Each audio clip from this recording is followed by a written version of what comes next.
오늘은 많은 분들이 건강식으로 즐겨 드시는 현미에 관한 충격적인 이야기를 하려고 합니다. 현미가 정말 우리 생각처럼 완벽한 건강식일까요? 당뇨 환자분들이라면 주변에서 백미 대신 현미를 드세요라는 말을 한 번쯤은 들어보셨을 겁니다. 현미에 영양소가 많아서 당뇨 건강에 좋기는 한데요. 그런데 최근에 깜짝 놀랄 연구 결과가 나왔습니다. 건강을 위해 시작한 현미 식습관이 오히려 암 위험을 높일 수도 있다는 건데요. 정말 충격적입니다.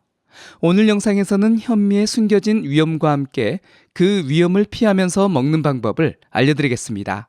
끝까지 시청해주세요. 안녕하세요. KK 건강입니다. 먼저 현미가 왜 당뇨 환자들에게 추천되는지 아시나요? 현미는 백미와 다르게 쌀겨와 배아를 그대로 가지고 있습니다. 이 쌀겨와 배아 부분에 다양한 영양소가 집중되어 있는데요. 그래서 현미에는 백미보다 식이섬유가 2배 이상 많습니다. 식품 성분표를 살펴보면요. 현미 100g당 약 3.9g의 식이섬유를 함유하고 있는데 이는 백미의 1.9g보다 훨씬 많은 양입니다.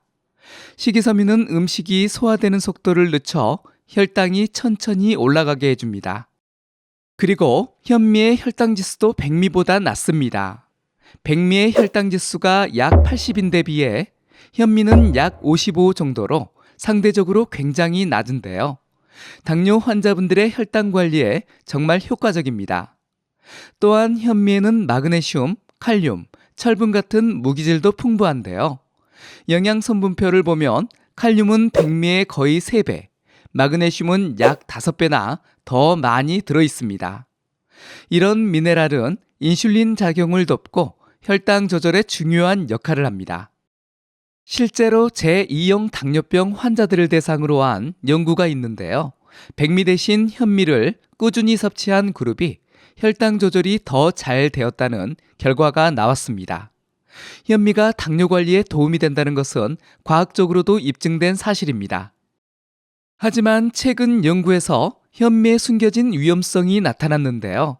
바로 무기비소라는 물질입니다. 이게 무엇이길래 문제가 되는 걸까요? 무기비소는 세계보건기구 산하 국제암연구소가 1급 발암물질로 지정한 중금속입니다.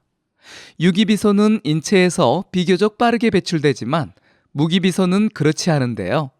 농약과 살충제에 포함된 무기비소가 몸에 축적되면서 암 발병 위험을 높이게 됩니다. 충격적인 사실은 현미에 이 무기비소가 백미보다 훨씬 많이 들어있다는 겁니다. 미시간 주립대 연구팀의 분석 결과에 따르면요. 현미는 백미보다 총 비소 함량이 약 24% 많고 특히 위험한 무기비소는 약 40%나 더 많았습니다. 일부 경우에는 백미보다 최대 10배까지 비소 농도가 높을 수 있다고 밝히고 있는데요. 왜 현미의 비소가 더 많을까요?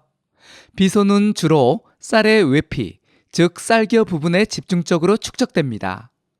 백미는 도정 과정에서 이 외피가 제거되지만 현미는 그대로 유지하고 있기 때문에 비소 함량이 높게 됩니다. 그럼 무기비소가 왜 그렇게 위험한 걸까요? 무기비소는 체내에 장기간 축적되면서 DNA를 손상시키고 세포 변이를 일으킬 수 있습니다. 이런 손상은 피부암, 방광암, 폐암 같은 암을 발생시킵니다. 특히 주의해야 할 분들이 있습니다. 첫째, 어린이들입니다. 아이들은 체중에 비해서 음식 섭취량이 많기도 하고 성장 과정이 활발하면서 독성 물질에 더 민감하게 반응합니다. 미시간 주립대 연구에 따르면요. 현미를 규칙적으로 섭취한 어린이들은 백미를 섭취한 같은 나이대 아이들보다 비소 노출 수준이 2배나 높았다고 밝히고 있습니다. 둘째, 임산부도 주의가 필요합니다.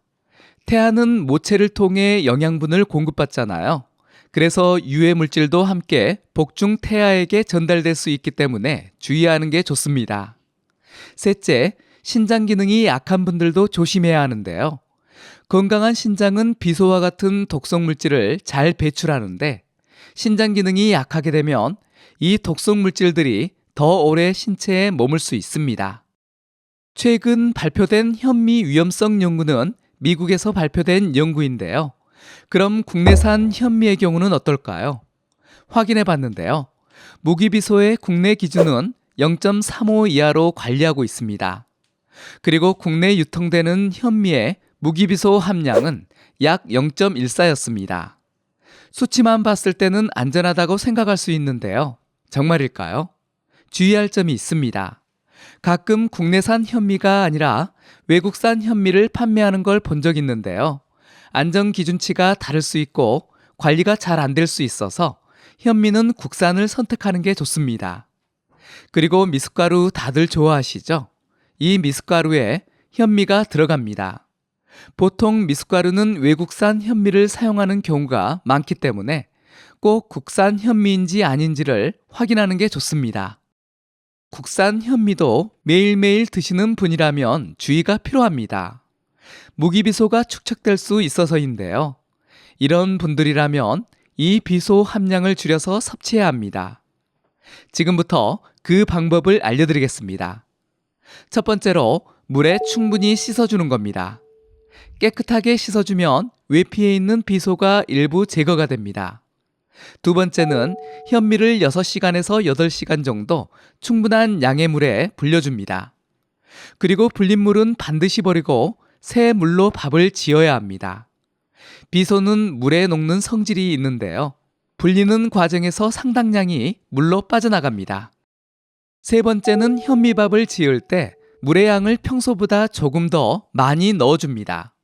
연구에 따르면요, 물 비율을 높여서 조리하면 비소 함량을 최대 50%까지 줄일 수 있다고 합니다. 네 번째는 백미와 현미를 섞어서 먹는 것도 좋은 방법입니다. 5대5 또는 7대3 비율로 백미와 현미를 섞으면 현미의 영양소도 섭취하면서 비소 노출을 줄일 수 있습니다. 다섯 번째는 다양한 곡류를 번갈아 먹는 것이 좋습니다. 현미만 고집하지 마시고요. 당뇨에 좋은 것들 많이 있잖아요. 보리, 귀리, 퀴노아, 수수 같은 다양한 잡곡을 드시는 게 당뇨 관리에 더 도움이 됩니다. 특히 어린 자녀가 있는 가정이라면 더욱 주의해 주시고요. 영유아용 현미 이유식을 만들 때는 꼭 위의 방법으로 비소를 줄인 후 사용해 주세요. 현미의 단점을 보완하는 식품 조합도 알려드릴게요. 지금부터 소개해드릴 식품들과 같이 섭취하면 현미의 효과를 극대화하고 단점은 최소화할 수 있습니다. 먼저 비타민C가 풍부한 식품을 함께 드시면 좋은데요. 고추, 피망, 파프리카, 브로콜리 같은 식품들이 좋습니다. 비타민C는 무기비소의 독성을 줄이는데 도움이 된다는 연구 결과가 있습니다. 발효식품도 좋은 선택입니다. 김치, 된장, 요구르트 같은 발효식품에는 유산균이 풍부해서 소화를 돕고 영양소 흡수를 촉진합니다. 녹차나 허브차를 드시는 것도 좋은 선택입니다. 녹차에 함유된 카테킨이라는 성분은요, 항산화 효과가 있어서 비소로 인한 산화 스트레스를 줄이는 데도 도움이 됩니다. 자, 오늘은 현미에 대해 알아봤는데요. 내용을 정리해 볼까요? 현미는 식이섬유가 풍부하고 혈당 지수가 낮아서 당뇨 관리에 정말 좋은 식품입니다. 다양한 비타민과 미네랄도 풍부해서 건강에 여러모로 도움이 되죠. 하지만 현미에는 백미보다 무기비소 함량이 높고 피트산도 많이 함유되어 있어 주의가 필요합니다. 특히 어린이, 임산부, 신장질환이 있는 분들은 더 조심해야 합니다. 현미를 안전하게 먹으려면 충분히 씻고 불린 후 불린 물은 버리고 새물로 밥을 지어야 합니다. 백미와 섞어 먹거나 중요한 건 현미만 고소하지 마시라는 겁니다. 다양한 곡류를 번갈아 드시는 것이 당뇨 관리에 더 도움이 됩니다. 지금까지 KK 건강이었습니다. 감사합니다. 이번 영상이 도움이 되셨다면 다른 분들에게도 공유해 주시고요. 구독하기, 좋아요 눌러주세요. 감사합니다.